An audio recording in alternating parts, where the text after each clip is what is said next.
ensure all hardworking Nigerians in the private sector, both formal and informal, can retire without fear.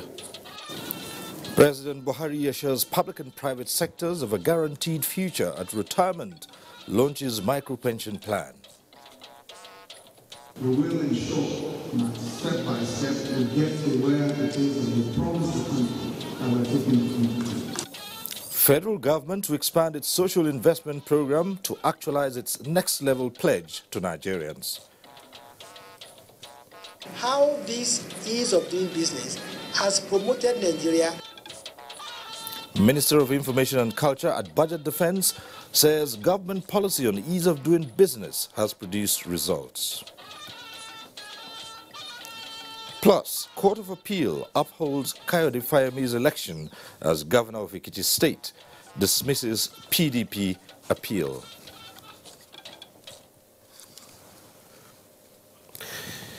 Good evening, thanks for joining us on NTA Network News. I'm Cyril Stober in Abuja, and joining me from Lagos is Dotun Ogunyemi. In Enugu, we have Comfort Aim. Thanks for staying with us.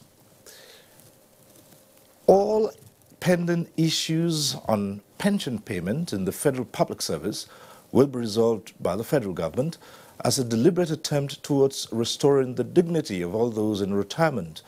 President Muhammadu Buhari gave this assurance at the formal launch of Micro Pension Plan, which is a unique financial product introduced by the National Pension Commission towards expanding the nation's pension coverage to the informal sector of the economy. State House correspondent Adamu Sambu has the details.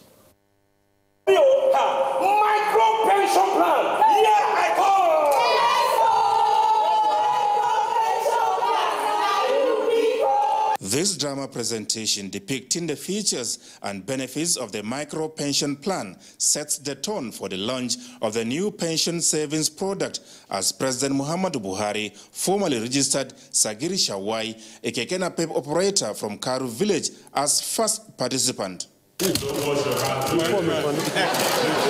Designed to fit the peculiarities of the various informal sector workers, the micro pension plan, which democratizes the savings culture in Nigeria, perfectly aligns with the social investment programs of the federal government. For President Muhammadu Buhari, the macro pension plan is a natural next step towards consolidating the achievements recorded so far by the provision of grants, concessionary loans, and technical support to farmers, traders, and SMEs through the SME clinics, thereby changing lives in many positive ways. The federal government will continue to support the National Pension Commission to ensure a successful rollout of the product. The Financial System Strategy 2020 is also hereby directed to support this initiative within the framework of its activities, especially as it relates to financial inclusion. In addition to this program, we are also working tirelessly to sanitize some of the rot within the pension system we inherited. The president promised Nigerians that despite the lean resources of government, his administration is committed to resolving all pending issues on pension payment in the country. We will ensure all hardworking Nigerians in the private sector, both formal and informal, can retire without fear. We have already started on this journey. We must all come together to ensure these reforms are fully implemented and their positive impact is felt by the rightful beneficiaries. This is the first time such a window of opportunity is being opened to self-employed Nigerians and those working in the informal sector to participate and enjoy the benefits inherent in the contributory pension scheme.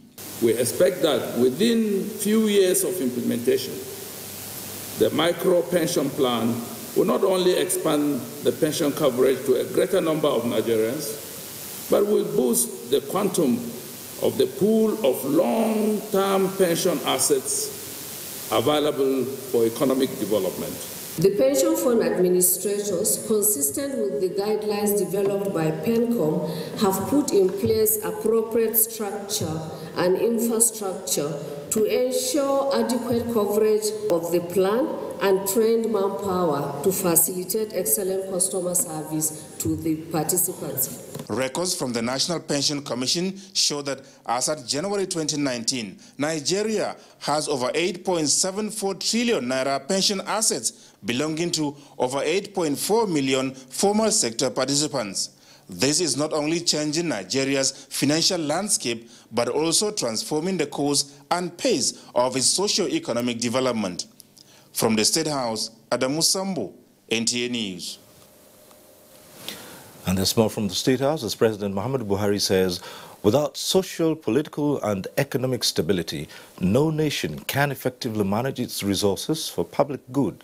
The President stated this while granting audience to a special envoy of the President of the Republic of Congo, Mr. Jean-Claude Gakoso. State House correspondent Adamu Sambo also has that report. Mr. Jean-Claude Gakoso, who is the Minister of Foreign Affairs and Congolese in the diaspora, is here to convey a special message to President Muhammadu Buhari on behalf of President Denis Sassou Nguesso. President Buhari noted the Republic of Congo as a medium oil producer in Africa, saying Nigeria will sustain the highly beneficial collaboration and cooperation with the country so as to get the best from their resource potentials and invest for development. He, however, stressed the need for peace and stability so that such resources can be used for the good of the people. Stability, President Buhari insists, is critical if a country would manage its resources effectively. In Nigeria, for instance, the president said he is fully aware of the country's challenges, including deficient in infrastructure, and promised that in his last lap in office, he will do his very best to improve on the nation's political and economic stability. The special envoy, on behalf of his president, formally congratulated President Muhammadu Buhari on what he called his brilliant performance at the last presidential election. He wished the president wisdom and good health so that he can continue to lead his people efficiently and effectively.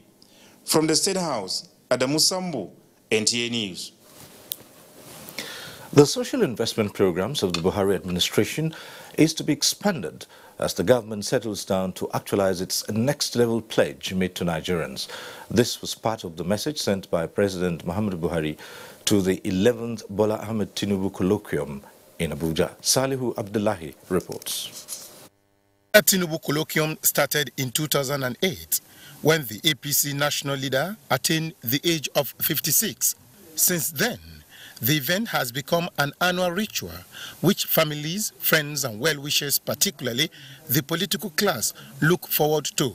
The 11th edition, to celebrate the 67th birthday of the political icon, like the past editions, attracted dignitaries from around the world to witness the event, which features presentations on social and economic issues that will impact on the society. The theme, Next Level, with emphasis on how to achieve prosperity on industrialization, job creation, and technology outsourcing for sustainable development, was treated by experts as part of the contribution to realize the slogan of the second tenure of the APC government.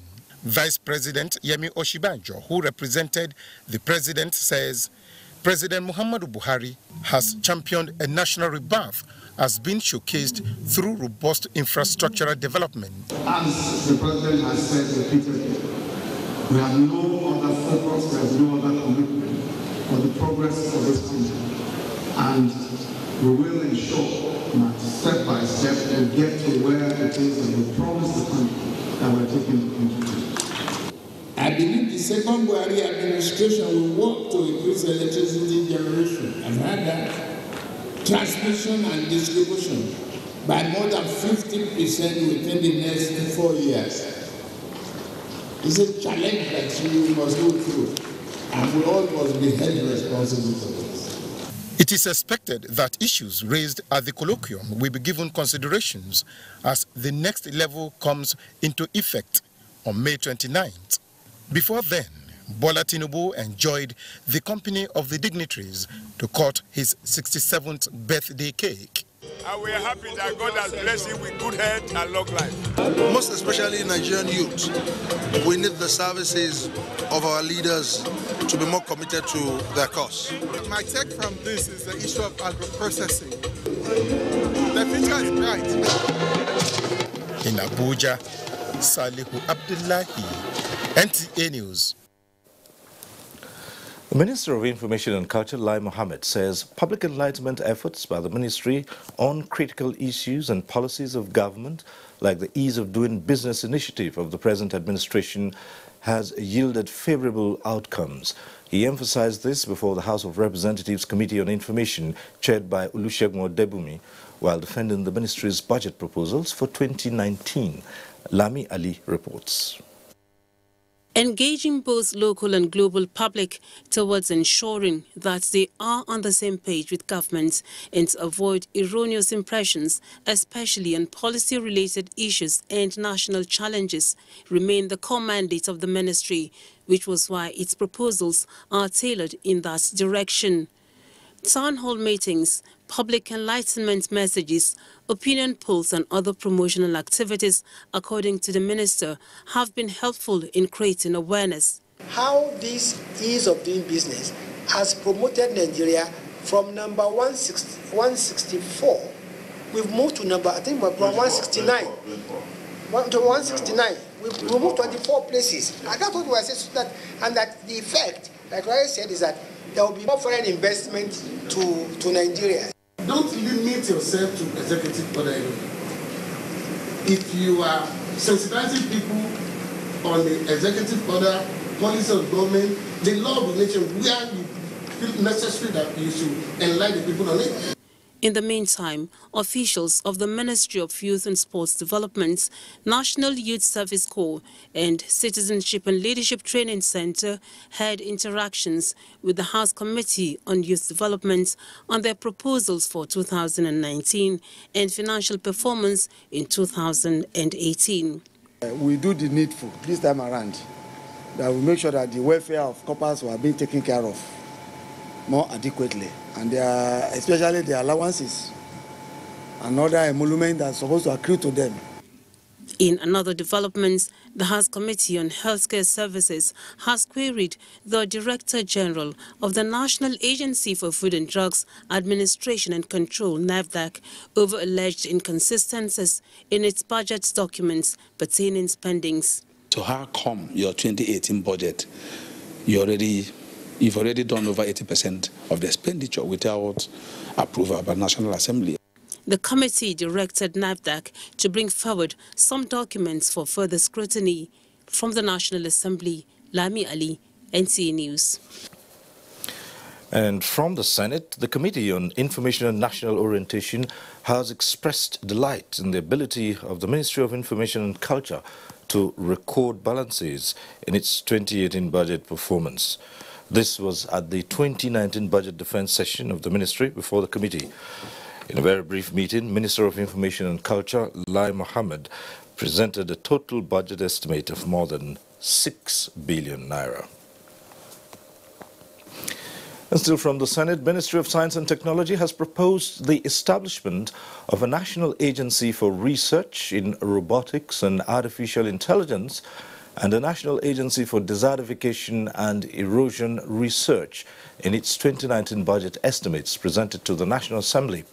Minister Ogbonnaya Onu explained the projections when he appeared before the Senate Committee on Science and Technology to defend the 2018 budget performance of the ministry. National Assembly correspondent Kenneth Nanim reports.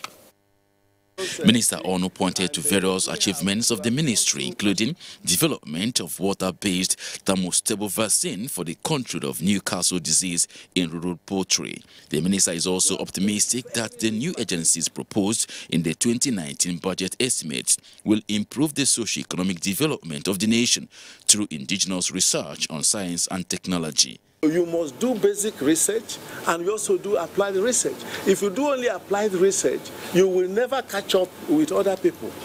because once you are doing basic research, the one thing you will find will now give you, all the resources that can pay for, your applied research. This is an area that the nation is very weak. So it is important that, let us know this. But every effort is being made now, to reverse this. And I thought that we have a department of such in the Ministry of Environment. And I believe that instead of duplication, we should work in synergy with that department, which I believe really is their core responsibility. Meanwhile, the Acting Inspector General of Police, Mohammed Abubakar Adamu, while defending the 2018 budget performance before the House Committee on Police Affairs, solicited more releases for the Nigerian police force to enable it perform optimally in its mandate to protect the lives and property of Nigerians. Appropriation in respect of overhead costs and capital budget to the force over the years have failed to meet the funding requirements of the police. The committee members who decried paucity of funds, which obviously has limited performance of the Nigerian police across the country, pledged to ensure passage of the Police Trust Fund Bill, which has been transmitted to the Senate for concurrence. If we can have that, I strongly believe we will have enough funds to operate the police duties as enshrined in Section 4 of the Police Act. Kenneth Nanim, NTA News. Well, 13 years after the construction of the National Library headquarters complex started in Abuja, the building is yet to be completed. The Minister of Education, Adamu, appeared before the Senate Committee on Tertiary Education and TED Fund to defend the ministry's 2019 budget, during which he requested for additional provision for its completion. National Assembly correspondent Ignatius Nkwo reports. The National Assembly at the moment is at the peak of its oversight function, budget scrutiny. In the last 5 days, it has been a marathon, all in the quest to pass the 2019 budget in the first week of next month. Senate Committee on Tertiary Education and TED Fund played host to the Minister of Education, Adamu. After presenting the breakdown of the 620.5 billion naira allocation to the sector in 2019, he reeled out some challenges which include salary shortfall, promotion arrears, and academic allowances, and additional provision for the completion of the National Library. But actually what is required is about 47 billion. Mr. Chairman, this is a special appeal on behalf of this nation. We certainly need a national library that we can be proud of. Just as we did last year, I will try to make the move to see how we can get something in this regard. The National Library is so dear to you. So dear to you. The Joint Admission and Matriculation Board also defended its 2019 budget, while Senate Committee on Basic and Secondary Education scrutinized the budget of some agencies, including the National Business and Technical Examination Board and the National Institute for Education. The Nigerian Air Force defended its 2019 budget before the Senate Committee on Air Force, during which the Chief of Air Staff, Air Marshal Sadiq Abubakar, announced that the force will recruit 2,000 airmen and women in 2019.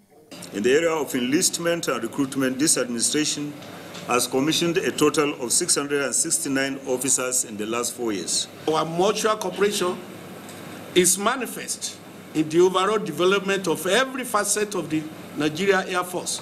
At the next conference room, the Ministry of Justice was justifying its 2019 financial proposals before the Senate Committee on Judiciary, Human Rights and Legal Matters. The ministry described the non-provision of funds for judgment debts in the 2019 budget as a big challenge for the justice sector. From the National Assembly, Ignatius Nkwo, NTA News. The Nigerian Television Authority has won the African Broadcasting Union Documentary Competition Award in Marrakesh, Morocco. NTA's entry, Ideal in Idea, which showed the enterprising spirit of the Nigerian youth despite challenges, won the award against documentaries from other African countries.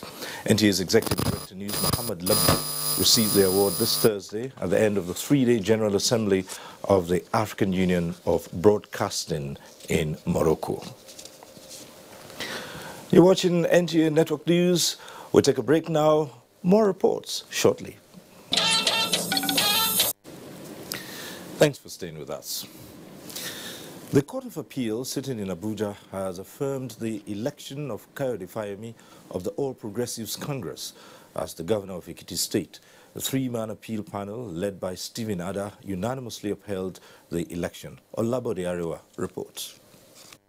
The party and his candidate in the July 14 governorship election, Kolapo Olushola, had approached the election petition tribunal to challenge the victory of Kayode Fayemi and the All Progressives Congress in the election. The tribunal dismissed the petition of the plaintiffs for inability to prove their case. Unsatisfied with the verdict, the PDP and its candidate filed an appeal against the judgment of the tribunal. The three-man panel of justices, led by Justice Stephen Ada, examined 7 grounds of appeal brought by PDP and its candidates. The appellate court said the tribunal, which had the initial petition, was right to uphold the victory of Governor Kayode Fayemi of the APC. The appeal court dismissed the petition. The Court of Appeal today again affirmed the decision of the trial tribunal to the effect that the election was free and fair. We discovered that the day has been well spent. The judges did not see anything particularly about each of the issues raised. We cannot get to understand it until we see copies of the judgments. In Abuja, Olabode Arewa, NTA News.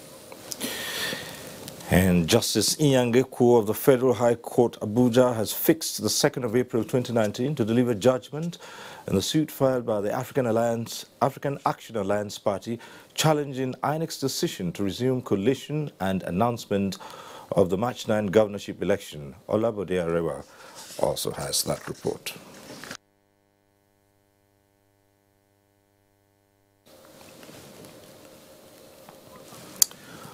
Right, we're sorry we can't bring you that immediately, but staying with the courts, the Federal High Court sitting in Abuja has revoked the bail granted the leadership of the proscribed indigenous peoples of Biafra, Nnamdi Kanu, and issued a bench warrant for his arrest for jumping bail. Aliu Tukur reports. Has been standing trial, along with 3 orders for treason, was granted bail on the 25th of April 2017.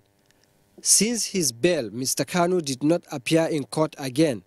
His counsel and sureties cannot give the court information on his whereabouts.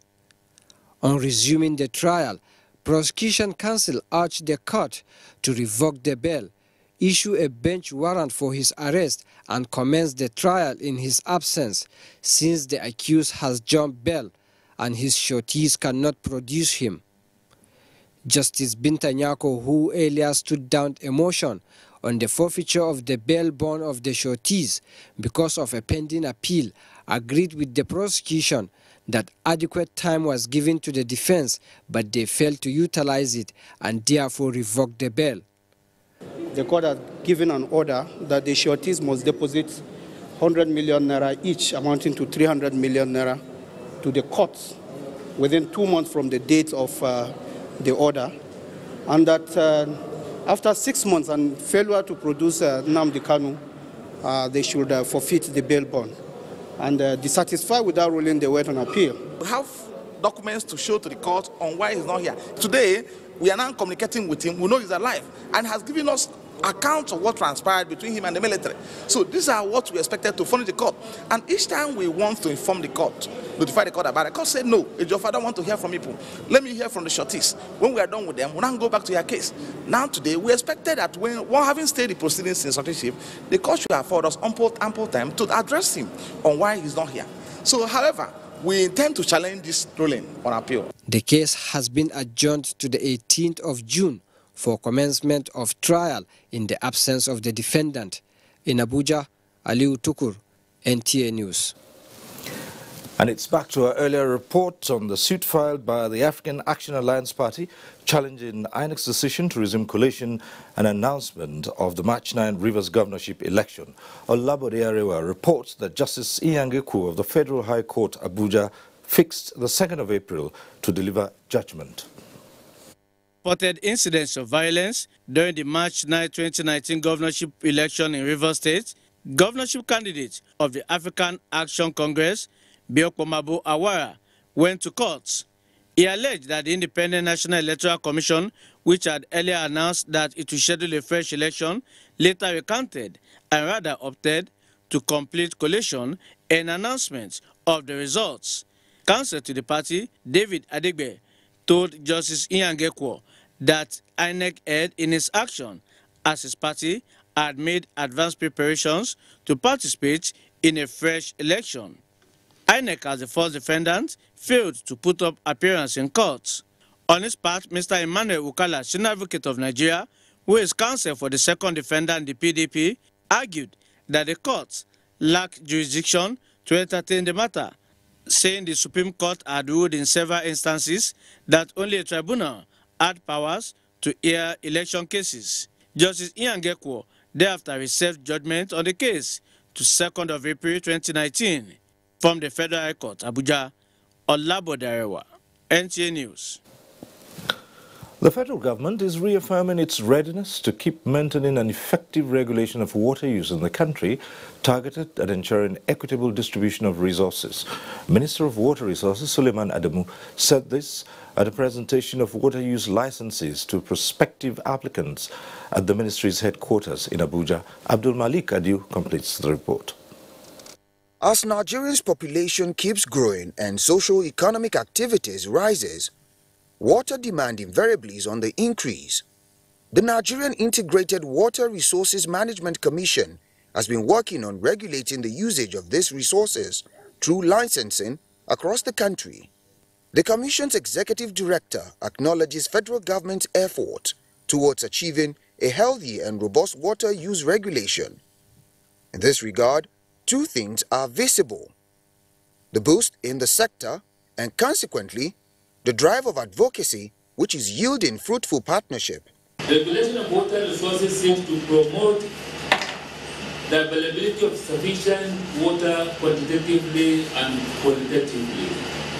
Presenting the license, Water Resources Minister Suleiman Adamu commends the effort of the Commission in ensuring that various water users are encouraged to obtain water use licenses, which is helping to minimize the incessant abstraction, diversion, and damming of water resources. Licensing of various water users becomes very necessary and important to our nation at a time like this, when the government is upscaling revenue generation, job creation, improved agricultural production, provision of better health facilities. Recipients of the license recognize contributions of relevant key players to the success story and promise to adhere to the license terms and conditions. In Abuja, Abdul Malik Adiu, NTA News. And time now for us to join Dr. Guyemi in Lagos for more stories. Dr. Thank you, Cyril, and welcome to Lagos. The Chief of Defense Staff, General Gabriel Ononishakin, is tasking the public to evolve means of providing strategic information that will help to attain the desired national security. He stated this at a two-day seminar on community intelligence gathering organized by the Nigerian Armed Forces Resettlement Center. Lynn Lineke reports that the National Security Advisor, General Mungunu, was represented at the event. Considering the pivotal role of intelligence gathering in tackling security in military operations and other threats to the society, the need to synergize and come up with new trends to enhance proficiency in the armed forces is crucial. The Chief of Defense Staff, General Gabriel Olonishakin, charged retired military personnel to continue to contribute to the peace, security, and development of the country. National security is a reflection of the sum total of our various community securities. Efforts geared towards the achievement of the desired national security must commence from the community level. The seminar was born out of the fact that the country is confronted with several security challenges, which calls for concerted efforts by all. This seminar is designed inter alia to equip and position you upon retirement as eyes and ears of the government toward enhancing national security.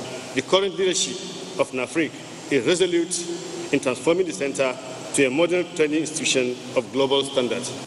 Intelligence community should step up a little more, engaging the locals in getting information. The Chief of Defense Staff inaugurated some residential quarters in the Nigerian Armed Forces Resettlement Center, Oshodi, in Lagos. Lane Lenake, NTA News. ITEL Mobile has unveiled its latest brands, ITEL P33 and P33 Plus, with the theme My Power, My Hero. The new smartphones are an improvement on the existing Supermax Power flagship series. Paul Omukago has details.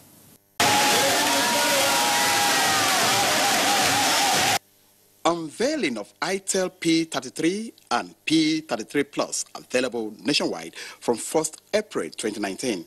The new ITEL smartphones come with unique features. ITEL P33 has a battery with a futuristic artificial intelligence power master and ultra battery endurance designed to last over 3 days on a single charge, while the P33 Plus has a big battery that lasts 100 hours normal usage. The P33 is also reputed to be the first ITEL phone to debut with 16 gigabytes ROM and supports an expandable micro SD card up to 32 gigabytes. ITEL Mobile is very popular in the market now. So we have been to expand global presence. We are providing reliable products and budget-friendly mobile devices. Both brands equally have multifunctional fingerprint sensor and face unlock system for easy and secure access. One thing from the ITEL gene is ITEL is a mass brand. And one of those major strategies for us is affordability. So meaning you can get all of this good value. In the coming years, we'll focus on what we've been doing before that have made us quite successful, and we'll try to bring out devices that are reliable, that are trendy, and most importantly that are affordable, because those are our key selling point as a brand. ITEL Mobile has over 46 million users of its various products in Nigeria alone and ranks among the top 10 smartphone companies with over 200% global shipments in the first quarter of 2018. In Lagos, Paul Omukago, NTA News. First City Monument Bank has unveiled a new process of opening an account with the last 10 digits of a mobile phone number. Management of the financial institution say the idea is to ease the process of account opening and drive financial inclusion. Abolade Salami reports. The city of Ikorodu, which is located in the northeast of Lagos State, came alive as First City Monument Bank, FCMB, introduced to the people a fresh idea of opening an account. Executive Director Retail Banking Olu Akomu said the FCMB Easy Account, which is the first of its kind, is a well-designed initiative to bring the unbanked into the financial services system. We are emphasizing our commitment to this innovation of FCMBZ account. That with FCMBZ account, no matter where you are, as long as you can receive a phone call, you can open an FCMBZ account right there and get money paid to you, get money transferred to you, and you can also do the same to others. The overall aim of financial inclusion is to get Nigerians, all adult Nigerians who have never had account of formal financial services, to 80% level of inclusion by the year 2020. The FCMB Easy Account, which becomes operational at the press of *329# and the last 10 digits of your mobile phone number, provides a fast means of financial transactions. We thank them for initiating the pilot scheme here in Ikorodu. Is that we are going to partner with them and mobilize our people to key into the arrangement. The digital platform initiative, which will improve business operations and simplify banking system, has been described by customers as laudable First City Monument Bank, a strong, dependable, and efficient commercial bank, is at the forefront of developing digital innovations and ideas that will promote seamless banking services. In Lagos, Abolade Salami, NTA News. This is still NTA Network News. More reports with Cyril after the commercial break. Please stay tuned. We're back in Abuja now. A serious alarm has been raised over the growth of an organized crime in the sale of human organs across identified black markets in the world. People falling victim of the crime most often are irregular migrants and trafficked persons. Our correspondent Usman Aliyu says the federal government has intensified awareness nationwide against the illicit business. Nigeria's diverse cultures, norms and values provide one illustration, that is human dignity. But moral degeneration is said to be seriously affecting such values of recent. This visit by the officials of National Agency for the Prohibition of Trafficking in Persons at the Palace of Deji of Akure is all about exposing traffickers who sell people for sexual exploitation, domestic labor, and worst of all, vital human organs in some part of the world. Victims are brutally murdered and their vital organs crudely removed with the help of some medical practitioners and sold to the highest bidders. And that is why we decided to look very closely at the so-called ritual murders, because we want to believe that there's a relationship between that and organ sales. Ondo State government is also worried that the issue is changing the low crime status rating of the state. Therefore, a task force is now put in place for anti-human trafficking. And the police is equally reinventing strategies for the fight. Schools are also informed about the tricks by traffickers and the consequences of illegal migration. Usman Aliyu, NTA News. The Central Bank of Nigeria has intensified campaigns in promoting its financial inclusion drive to ensure that every Nigerian is financially literate for the attainment of a more viable and stable economy. Deputy Governor of the Bank for Financial System Stability, Aisha Ahmed, stated this when she led a team of staff to some institutions of learning in Abuja as part of activities marking the Global Money Week. Joy Uzo reports. About money, it's always good to remind yourself of what the key... Mentoring students on financial independence in growing the economy is the interest of the Central Bank of Nigeria's visit to schools to teach the students the importance of savings and investment. Prudent management and being resourceful is among factors identified to stand individuals out. Point buttressed by the Central Bank Deputy Governor, Aisha Ahmed, stressing the need for wise savings. The event comes as part of activities to mark this year's Global Money Week and in line with the CBN's drive to ensure that financial inclusion campaign of the bank covers all segments of the society, and the beneficiaries are students of Government Secondary School, Wuse Zone 3, and Staff Secondary School, Asokoro. What we do at the Central Bank, the governor always says, is for us to create an economy that benefits all Nigerians. For you to be able to do that, they need to be financially literate. They need to have belief in themselves. They need to know the proper ways to earn money. We need to start to encourage people to bring out their own innate skill. In line with this year's theme, which is Learn, Save and Earn, the students no doubt have acquired valuable tips to help them become financially independent in future. I love beat making, so I go for beat making in order to have money to save in my account. But my priority right now is my study and how to get a good grades into university. After that is to use this knowledge that CBN is giving us to better learn how to save our money and better to learn how to earn it. The week-long activity, which ends on the 29th of this month, has impacted different segments of the society with valuable tips on adopting a wise savings culture, achieving one's goal through proper budgeting, investment and integrity. In Abuja, I'm Joy Uzo, NTA News. And still on business, federal government invests in 246 billion naira worth of fruits and vegetable production. Comfort Aboda will be telling us more about this. Some good money for fruits and veggies. Comfort. Let's hear you. It's one of the fastest growing businesses in the world, you know. And the federal government is to invest in fruit and vegetables production for local and local consumption and export. Minister of Agriculture and Rural Development, Aldrogbe, said the government is to also key into multi-billion-dollar plantain business. The minister stated this when he visited a plantain plantation in Abuja. International trade in plantain was $12.35 billion in 2016, with Colombia ranked as top exporter, while the U.S. topped the importers list.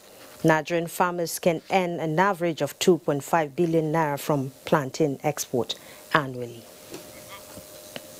To take up 1 hectare each or thereabouts and then multiply, following the tutelage and guidance of Contech.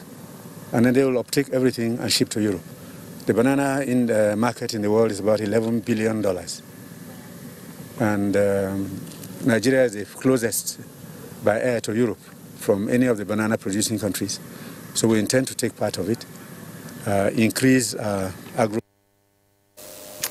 And trade inches up by 0.1% amidst negative market breadth on the Nigerian stock exchange floor.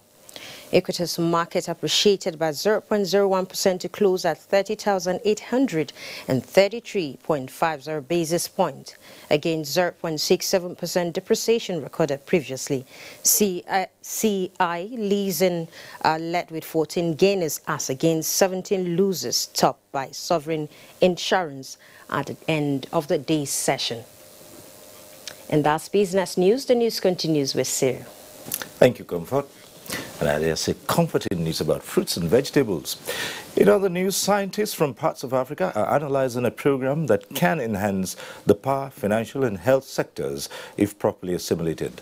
And Jibuno reports that the program taking place in Abuja has its roots in mathematics. The Python program was born from the collective effort of scholars in the Mathematics Analysis and Optimization Group, MANOG. The group believes that if properly applied, the Python program will help address one of Nigeria's most challenging issues, power distribution, which is affecting power supply in the country. We are not managing our distribution according to optimization.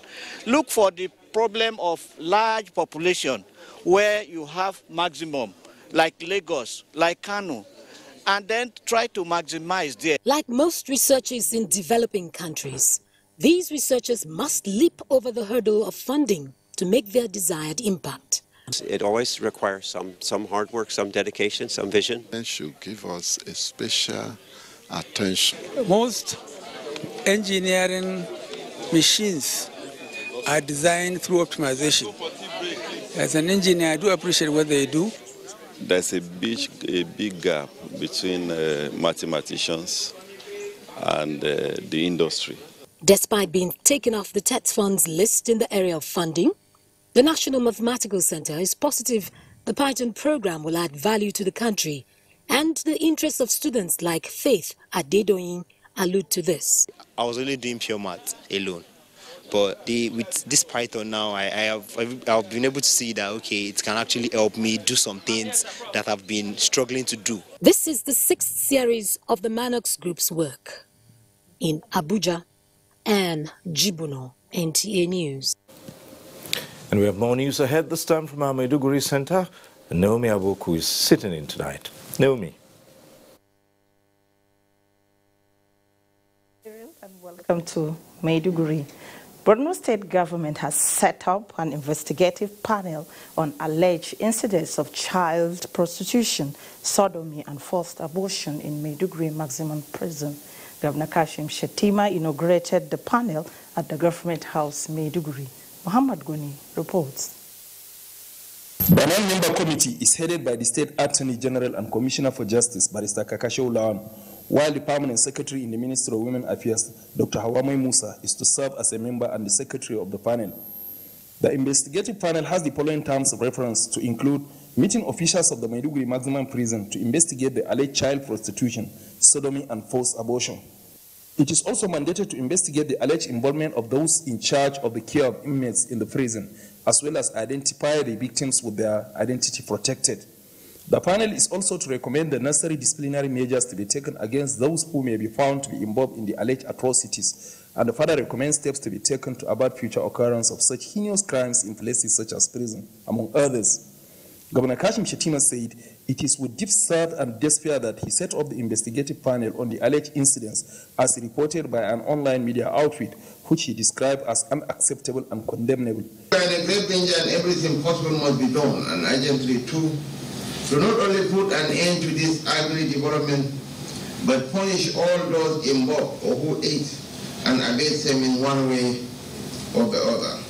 The governor charged the panel to presume the prison officials innocent until the investigation proves otherwise.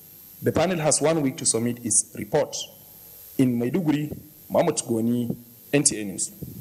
Wealthy individuals and organizations have been challenged to channel resources at their disposal to internally displaced persons taking refuge at various IDPs camps across the country in order to ameliorate their sufferings and complement government's effort in that direction.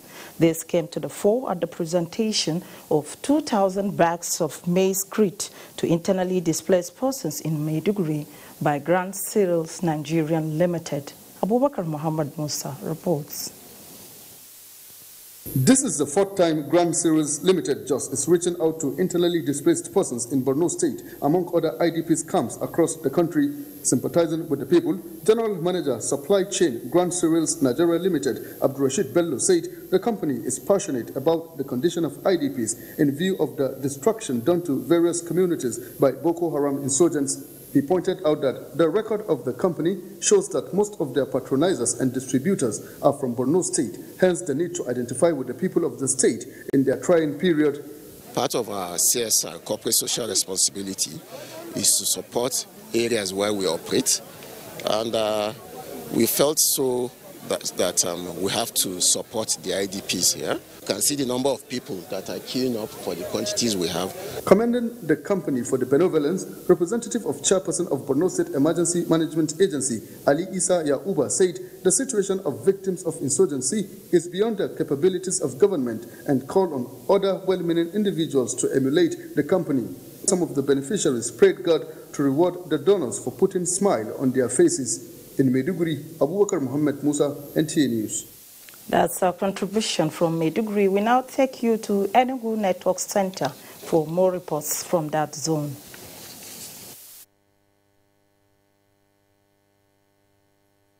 Naomi, and welcome to Enugu Network Center.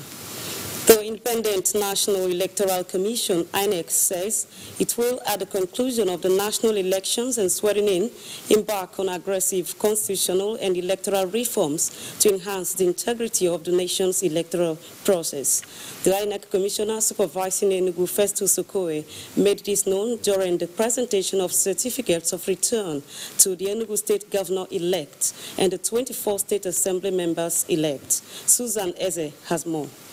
Susan Eze has more. Stakeholders in the electoral process and the electorate in Enugu State for their support and cooperation in the conduct of the general elections in the state, which has been adjudged by local and international observers as peaceful and credible. INEC National Commissioner Enugu, Festus Okoye, however, noted that the Commission can no longer allow political parties to dictate the pace on account of their inability to put their houses in order and conclude their party primaries and nominations on time. In view of this, he said the Commission is suing for electoral reforms.